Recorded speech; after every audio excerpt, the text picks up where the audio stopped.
আম্মা, মা, আম্মা দাঁড়াও না মা। ভাইয়া এই যে সামনে বসে আছে, মা তোমার ছেলে, মা, মা তোমার সন্তান। হাজারো জনতার উচ্ছ্বাসে তারা একাত্মতা প্রকাশ করত। কত দিন রাত শেষে অবশেষে একটা সুন্দর ভোরের আলোর অপেক্ষা আমরা করেছি। আমার ভাইয়ের দরজার কড়া নাড়ার শব্দে আমাদের ভিতরে সমস্ত নীরবতা ভেঙে খান খান হয়ে যাবে, কিন্তু ভাঙিনি সেই নীরবতা।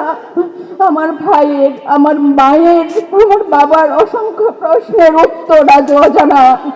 কে দিবে এই সমাধান?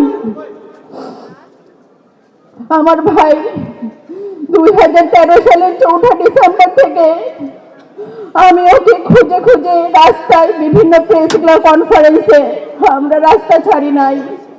আমাদের চুলিয়াপা, আমার আন্টি হাজারে খাতুন চেষ্টার সামনে বসে আছে। আমার মা এসেছে শেরপুর থেকে, তার 2 চোখে অন্ধ হয়ে গিয়েছিল। একটা চোখ অপারেশন করে ঠিক হয়েছে, আরেকটা চোখ ঠিক হবে না কখনোই। আমার মাকে আমি বলেছি, আম্মা তুমি এসো না কষ্ট করে।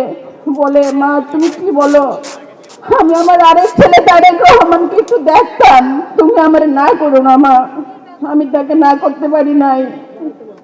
আম্মা, মা, আম্মা দাঁড়াও না মা। ভাইয়া এই যে সামনে বসে আছে, মা তোমার ছেলে, মা, মা তোমার সন্তান।